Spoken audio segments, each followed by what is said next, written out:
It is Wednesday.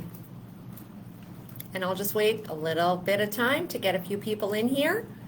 And then we'll get moving. Oh, apparently we're just going now. Okay. I'm doing this off my computer. Used to doing it off my phone, so we'll see how this goes. Hope everybody's doing well today. Lots of action out there in the news world, in the distraction world. Today is, what did I do today? I've gone and got water. I live in Mexico, so we actually have to go out and get our water to drink. Yeah, you can have it delivered, but I take my suitcase with my big garrafon in the suitcase, and I go get it. And working like hell on my Telegram channel. Yeah, it's been super busy over there. I've done like hell on my Telegram channel. There we go. Yeah. There we go. Okay, so she's working. Excellent.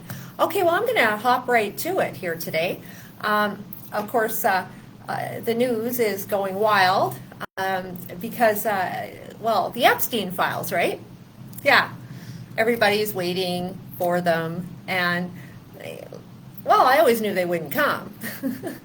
And that's being confirmed now, right? We have Representative Anna Paulina Luna saying on X, I nor the task force were given or reviewed the Epstein documents being released today. Any Post story just revealed, a New York Post story just revealed that the documents will simply be the Epstein's phone book. This is not what we asked for, or the American people asked for, and a complete disappointment. Get us the information we asked for. Well, guys, if you thought you were going to get that, no, I don't think that's ever going to happen. And I'm going to tell you why. And I'm actually going to let you listen to why, because I featured this on Agenda 2030 Decoded this morning. Before I even knew that they were disclosing any of this, I just came to me to keep following this up. So let me turn up my volume here. Is to declassify things that everyone's talking about. I think you talked earlier about. I don't want to be a conspiracy theorist. So if you were president, would you declassify? You can answer yes or no to this. Yeah. Would you declassify the 9/11 files? Yeah. Would you declassify JFK files? Yeah. I did a lot of it. Would you declassify the Epstein files? Yeah, I would. All right. I guess I would. I think that less so because, you don't know. You don't want to affect people's lives if it's phony stuff in there because there's a lot of phony stuff with that whole world. But I think I would, or at least Do you think that would restore trust? Help restore trust? Yeah, I don't know about Epstein so much as I do the others. Certainly about the way he died. It would be interesting to find out what happened there because that was a weird situation and the cameras didn't happen to be working, et cetera, et cetera. But yeah, I'd go a long way toward that one. The other stuff I would definitely do the January 6th because, beyond all of them. Okay. Well, this is an interview that took place with Trump before he reassumed the presidency of the United States before the election. And clearly, right there, he's saying, yeah, but then immediately backtracks off that statement. And then says, well, we wouldn't want people to be in touch with that world, right? The world of pedophilia. See, that's the veil, guys. And I've been trying to explain this for 4 years now. In any case, then he deflects immediately to opening the files for January 6th. Okay? We have to know that pedophilia was the veil. And I'm not saying there's not aspects related to it, but the entire story or the entire illusion has been built around that. Again, saying that for 4 years. Now, I'm not going to be able to get into all of it here. That is my private Telegram channel, Agenda 2030 Decoded. But what I am going to tell you is that, well, as far as I'm concerned, Epstein Isle and Epstein were assets of Saudi Arabia. And I've proven that over and over and over again on Telegram. one thing, everyone's relating him to Israel. And, all they had to do was paint the colors of the Israeli flag on a building on his island that, of course, can be photographed a lot, right? And everyone is going Israel. No. That island was a meeting point off the radar for stakeholders in Agenda 2030 to meet off the radar. What it was to do was the whole idea of secret meetings, bringing people in and collaborating, was to pull off a heist. And what we have to remember is this happened, the Jeffrey Epstein affair was pretty much concluded by the time COVID hit. Right? That's what I call the heist. It is a heist. It was a heist of the entire world. This is one psyop layered after another. And the people that are taking the hits, if you look them up, and that's what I've been doing today, and I have been for quite some time on Telegram, is going into where they would fit into that. See, everybody stops at the filth. And they know you're going to do that. If we've got some actual, journalists out there, why don't you start digging in? Now, funny enough, I shared, and I don't share a lot from my new channel to my old Telegram channel called Martine Unfiltered. Well, today, where I'm linking it all, and I put this, it was a big article, had about 8 different screenshots. Well, Telegram cuts it off. When I shared it over, it broke up the whole article into pieces, so you couldn't put it together. And actually my writing was gone. So now you got to know that Telegram has UAE investment, right? Islam. In one of the pieces on my private channel, I had one little paragraph relating a ruler in the UAE to Jeffrey Epstein. And on the channel, I go back to take a look, what I've done, because I try to follow a storyline, and there it is blank. It's not showing, so I, hit it, and it pops up. I'm like, why would they hide that? Again, there is so much more to this story, and quite honestly, there are multiple articles out there that, in fact, that Jeffrey Epstein actually, he had a Saudi passport way back in the early days under another name. He was flying back and forth through that area before he really landed in the United States. And this is when it was all coming together. The plan to hijack the world into the Great Reset to the goals of UN Agenda 2030 have been a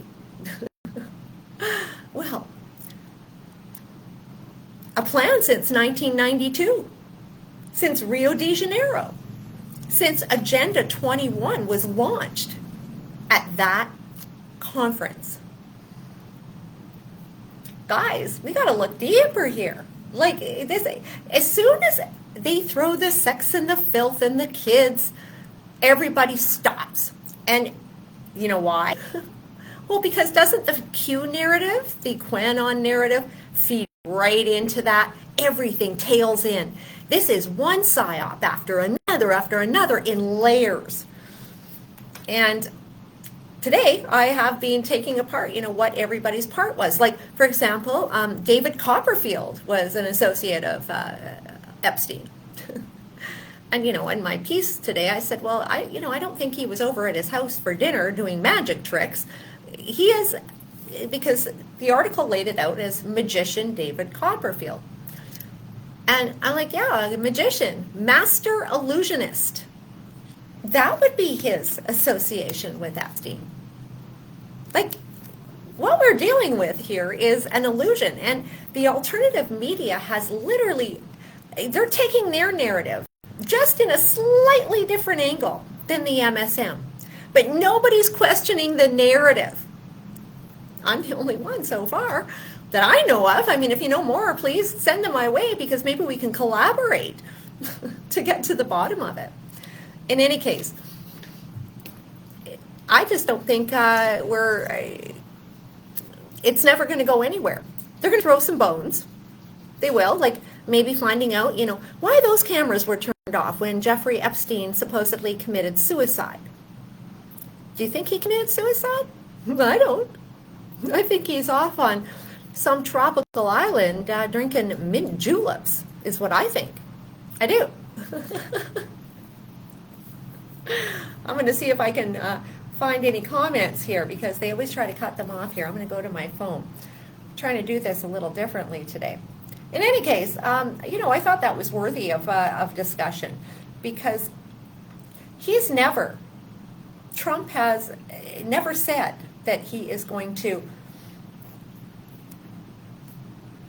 Hi guys. Oh, I see you all there now.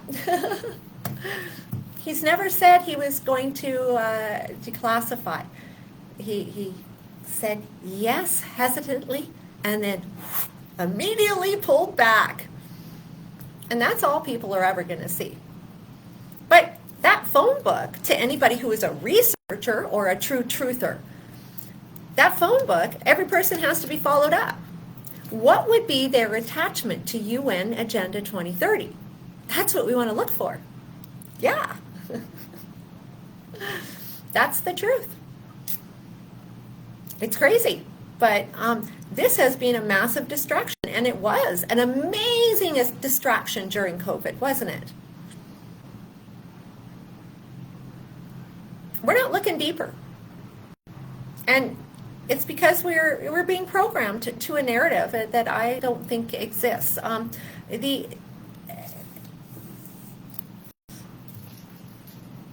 Prince Andrew, for example. This is fun. Everybody's like, oh, that sleazy prince, Randy Andy, right from the day. But at the end of the day, he was the envoy to the Middle East for Mom, Queen Elizabeth. That's what he did. He made 70 trips to the Middle East on business, directly from the Queen, because royalty only deals with royalty, right? In these families.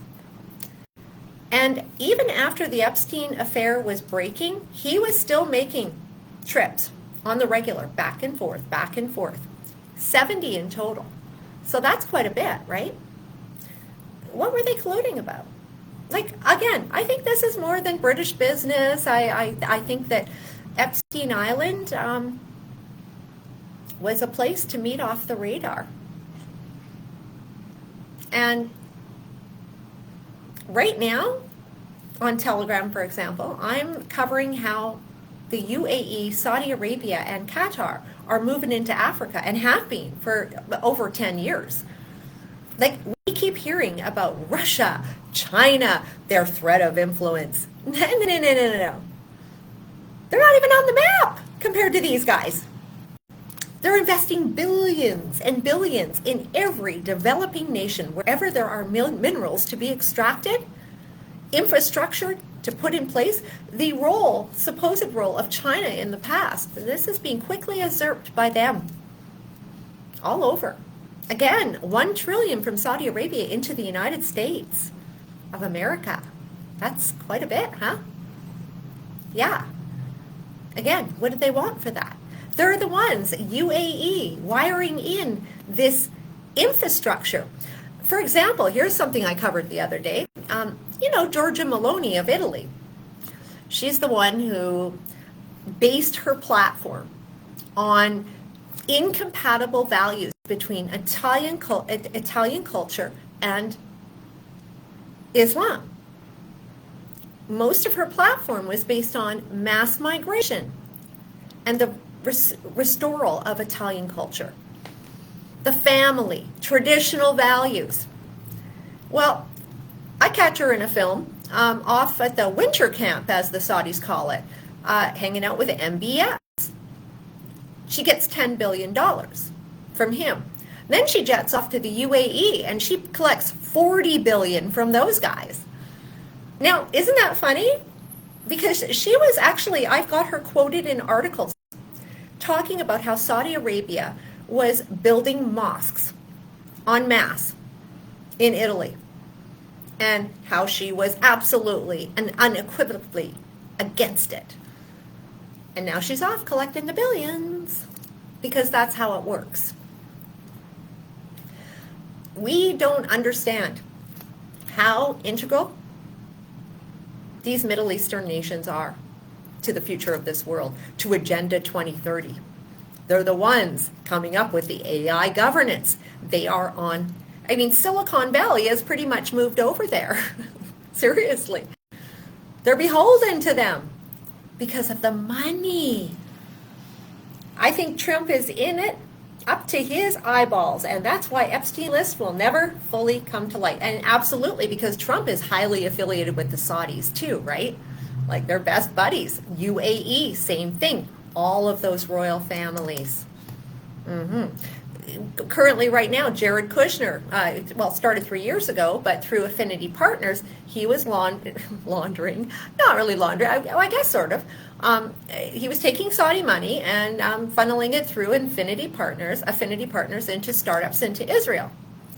And then now the latest is the West Bank, and will be Gaza. Okay? Like, I don't know if you guys saw the film traveling around here. It's Trump talking about, he apparently posted this video on Truth Social, and it was Trump with the golden statue of Gaza. No, like, I'm watching all of the Arab media, right? Like, they're all going, this is nonsense, because they're in control there. It's their money that's going to be invested, the royalty of the GCC. Because they're the rich ones. It is. Trump is fronting. Israel is fronting.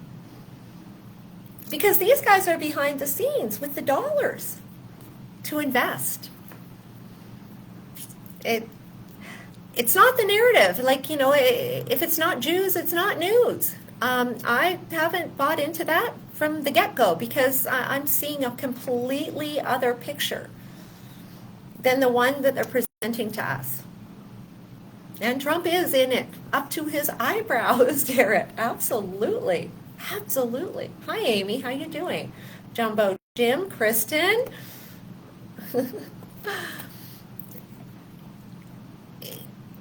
Trump will most likely throw a little bit more JFK at us. And January 6th, well, of course, that will be disclosed. But we're not going to,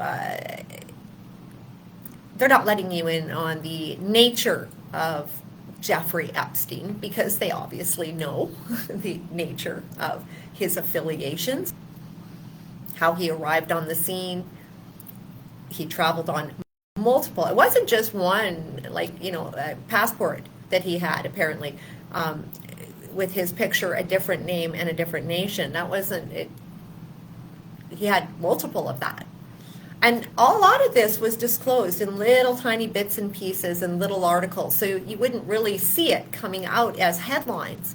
It was all kind of buried. I went through today one, it was an MIT guy,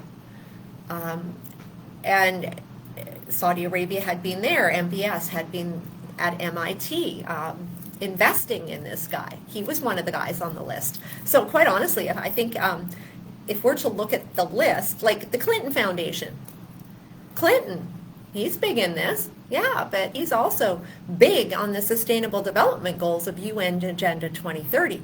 You see, everything ties into that, and that is what they don't want us to see. Because if we understood that it was a plan, then we would understand that these guys, and of course we all knew this, the greatest heist in the world, but we keep looking at the WHO, guys like Anthony Fauci, all these individuals who truly had no power in any of it, because the network was wired in, and it was wired in long before the measures came down. And how I know that is that security on the very day of the measures in Little Regina, Saskatchewan, I went to the bank, and security was at a different level that day. Like, they were all versed. Everything changed security-wise in my city. It used to be you just didn't really notice security. But they became predominant that day. And that's because there was a whole lot of prior notice. There was. I mean, how in the world could you invest in all that merchandising? We're in it together. During a pandemic, how in the world could they have fulfilled all those orders across the country to all those businesses to put up the signage, the branding? Like, I was in marketing. That's months of lead time. It is. You can't just come up with it on a dime, especially when you have people in lockdown. So this is the stuff we have to understand. This was a heist. And they've gotten away with it. And Jeffrey Epstein, he was one of the people putting it together, connecting, a conduit to the Saudi kingdom, a conduit to the UAE, a conduit to Qatar. Prince Andrew, a conduit between the British royalty and the king, the now king, Charles, who is Mr. Global Sustainability, right? Diana was a UN envoy. She was one of the very first. Like, deeply intertwined. Let's see, Harold.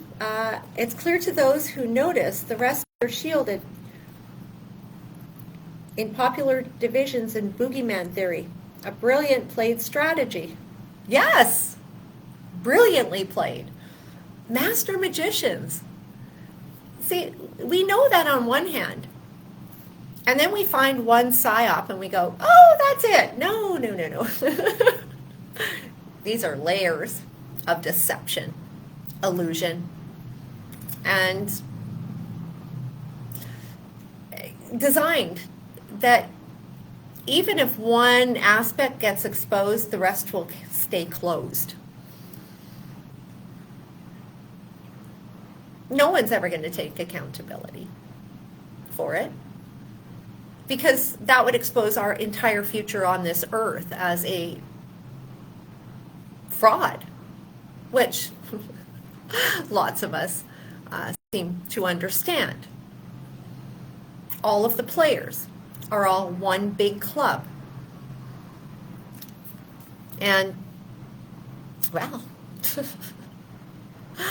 sadly, I see so many people that should know better. You've already been through this. And we're watching Trump just, people just turn into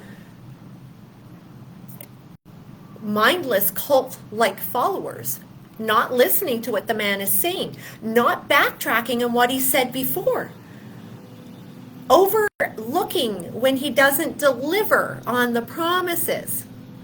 He's sure making his promises off to the billionaires, isn't he? He sure is. And I'm not saying that what he is doing right now, like clearing up the border, of course that had to be done. There's no nation in the world that just lets people lollygag in their countries. There are rules for a reason, okay? I'm not saying that. I'm not saying getting rid of the men running around pretending to be women and making us figure out who they are, what they are, and alter our language of English around them. I think that's a good thing that that's dealt with. I do.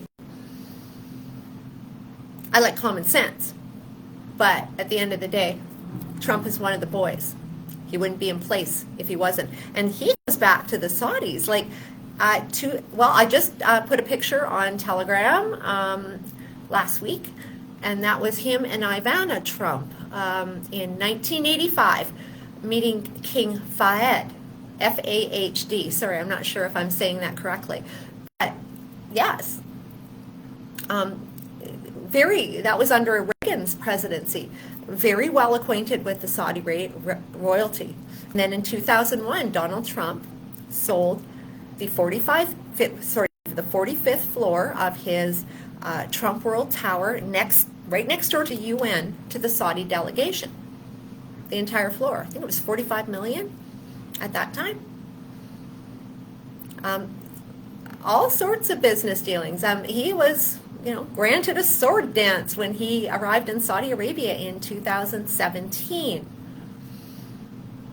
It was 2018 that Jamal Khashoggi was butchered in the Turkish embassy in the Saudi embassy in Istanbul, Turkey. I think he knew a lot more about what we're talking about right now. I do. He was a liability. And I don't think that the media has adequately figured out what was the motivation behind that. Just because he was speaking out against the prince, I don't know that that was enough for that. That was a big deal. Hi, Ron. How are you? Good to see you. In any case, I'd love to have you over at my Telegram channel. It's called Agenda 2030 Decoded. And every day, I think I've put out 19 posts a day.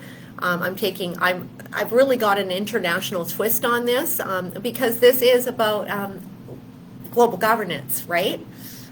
It's not U.S. centric.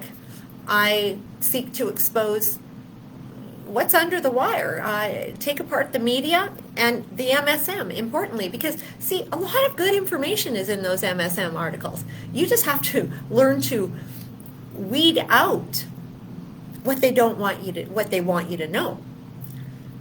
That usually appears, but it's so tiny, and then immediate deflection, just like Trump is amazing at. The man is an amazing deflector. This is what we're dealing with now. And again, I don't think we'll ever see the files of Jeffrey Epstein. That's not going to happen. But I would like you to subscribe to my Telegram channel. It does have a charge, but it's one time, forever. It's $50 Canadian, 35 US, payable through PayPal, or in Canada through e-transfer. And unfortunately, there I can actually lay it out because I like the way that I can lay out a storyline and people can follow. And therefore, you're going to see all sorts of articles and all of the supporting material. And as well, I can share PDFs, which is really important because we want the official documentation. I know there's a lot of people that, really, truly get out there and research. But right now, you're not seeing a big piece of the puzzle here. And that's why I'm invested in this channel, because I want to teach you.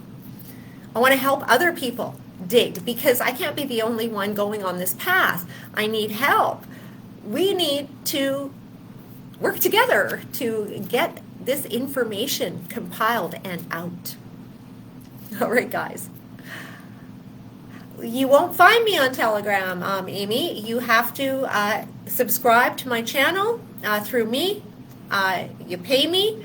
I add you, because even if I send you the link, Telegram won't let you get in. So I have to physically add you into it. That's how bad. I get censored there. I do. It's not uncensored, but what I do like, and I can't trust them to take payment either, because, of course, even when I was public, people couldn't find my work. They couldn't find my channel. So this is, it's a little of a pain in the ass, but it is what it is. Again, today they literally, I shared a piece with 8 screenshots and an article to my old channel, trying to inspire some subscriptions. And when it landed, I went back and looked at it, and it was completely broken apart. My writing gone. This is how they censor us, right? They do.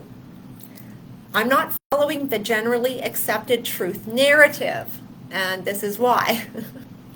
So Biden and Trump worked as a bad cop, good cop duo, so Trump could come in, exercise authoritarian dictatorial powers to initiate the golden age of Illuminati agenda in full sunlight. Yes!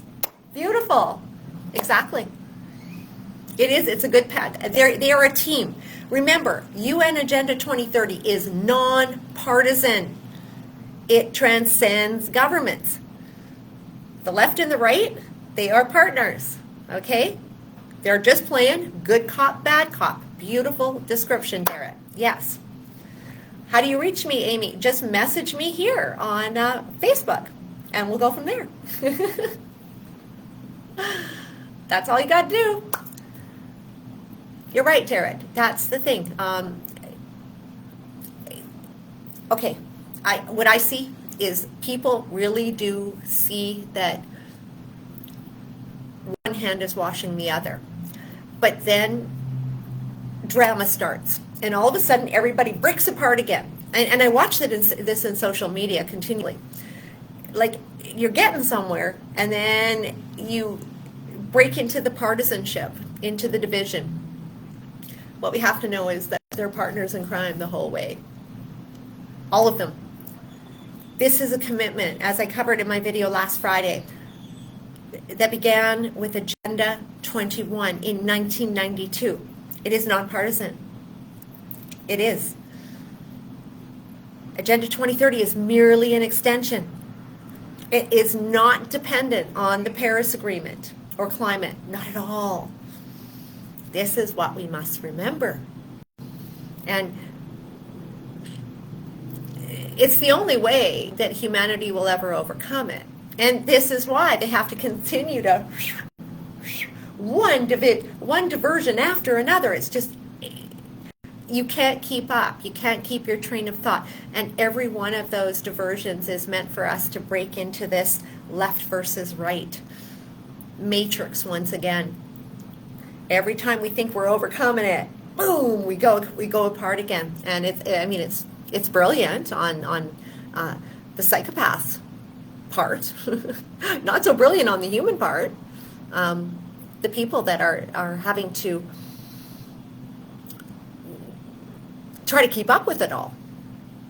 But just know, this is one psyop after another. It's in layers.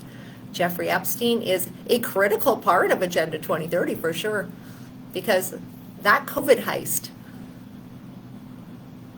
well, it sent us straight into the Great Reset, to the goals of UN Agenda 2030. Now we are dealing with the psychopaths. Their only vision is global governance, is ruling the world. Here we go with Canada being the 51st state. Well, I've been covering Africa, and what's happening there, I don't know if you know this, but they're going to go down, they're going to be one economic region. They're going to have one single currency and one passport. Now, interestingly enough, Africa is 41% Muslim. Yeah, well past the tipping point. And all of the investors, as I was saying earlier today, the investors that are lined up and in there big time is the GCC nations, the Gulf Cooperation Council nations, Saudi Arabia, Qatar, UAE, Bahrain, Kuwait.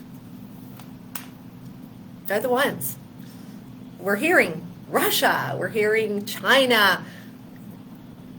And what's happened in the film I presented yesterday, the European Union is, apparently upset that they're going to do this. They're framing it as the colonialists with their backs against the wall. No. This is just colonialism 2.0, based on sustainability. What they're doing is they're using sustainability as the baseline to invest development funds originating from the GCC. So, yeah, I also featured an article today about Russia, no, they're not even on the map, but they're making them the threat, right? This is why it's important to see the films from all over the world and then decode those, because again, they're counting on viewers on our end of the world not understanding the dynamics of theirs. So take you through all of that, and it's a lot of material, but you will learn. Hi, Wally. In any case, guys, thanks for joining me. And yeah, please like the video because that always helps with the algorithm. And consider joining my Telegram channel. Agenda 2030, Decoded. Until next time, guys, have a great day. Okay, how do I turn it off? End it.